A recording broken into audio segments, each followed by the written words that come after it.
созмони ҷамъиятии ирода ҷоизаи ҷулет гимонро дарёфт кардааст.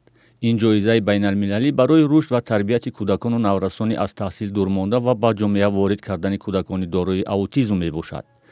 ирода созмонест ки дар тӯли беш аз 10 сол ҳудуди 1400 кӯдак, наврас ва ҷавонони дорои аутизмро омӯзиш медиҳад.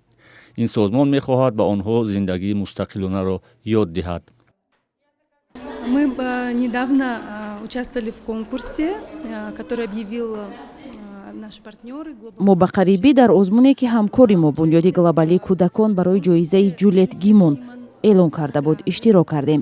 ин ҷоиза барои мардонагӣ ном дорад. мо тақрибан 6 моҳ пеш дархост пешниҳод карда будем ва интизор набудем ки яке аз 3 барандаи ин ҷоиза мешавем. ба наздикӣ эълон карданд ки созмони ирода яке аз 3 барандаи ин ҷоиза шудааст. ин барои мо ифтихори бузург аст ки заҳматҳои моро қадрдонӣ кардаанд. Для нас это большая радость, большая честь, что нашу работу оценили и вот так вот отметили нас.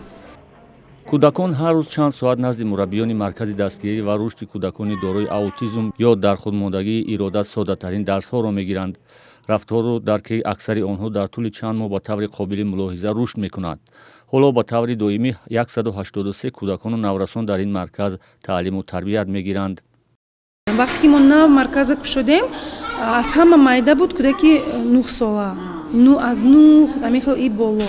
ҳозир уже 1,5-2 сола мебиёд. ин бо хуб чӣ? Барои ин ки ҳам мо бисёр зич кор мекунем бо вазорати тандурустӣ, бо духтурҳо, бисёр оиди ташхиси аутизм накл мекунем, дахолати барвақтӣ, якҷоякати вазорат. Бисёр духтурҳо мефаҳмад ҳамин чизо, уже родителҳо накл мекунад, падару модарҳо наметарсад ҳамин чизо. Медонад ки ман ба дарс меравам, кӯдак беҳтар инкишоф меёбад. Агар ман дертар мебиям, мумкин мушкилатҳо зиёд мешавад.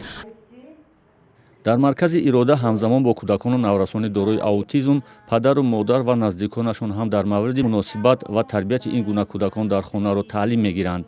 аксари мураббиён низ афроде ҳастанд ки фарзандони дорои аутизм доранд. мутахассисон бар инанд ки аутизм нуқсон дар рушди иҷтимоии инсон буда дар кӯдакон то синни 3 солагӣ ошкор кардани он мушкил аст. дар синни хурдӣ ошкор ва ба рушди кӯдак таваҷҷӯҳ кардани волидон ва ба тарбияи хос фаро гирифтан имкон дорад нуқсҳои аутизмро барои инсон камтар кунад. мо истифода мебарем чандта методҳо, якбора методҳое ки ёрдам мекунад барои муошират, методҳое ки ёрдам мекунад барои калима пайдо шудан, методҳое ки ёрдам мекунад чӣ хел бо ҷомеа мутобиқ шудан дар кор, методҳое ки ёрдам мекунад кӯдак бо дигар кӯдакҳо часпида бозӣ кардан. нуқси аутизм ё дар худмондагӣ сатҳ ва дараҷаи мухталиф дорад ки ба рушди инсон халал ворид мекунад. аксарияти афроде ки дар ин марказ ба тавонбахшӣ фаро гирифта шуданд, рафтору дарк ва муносибаташон рушд карда ҳатто касбҳои мухталиф омӯхтаанд. аз 3500 нафари то 18 сола ки дар маркази ҷумҳуриявии равонпизишкии кишвар бо нуқси равонӣ сабт шудааст, ҳудуди 300 нафар нуқси аутизм ё дар худмондагӣ доранд.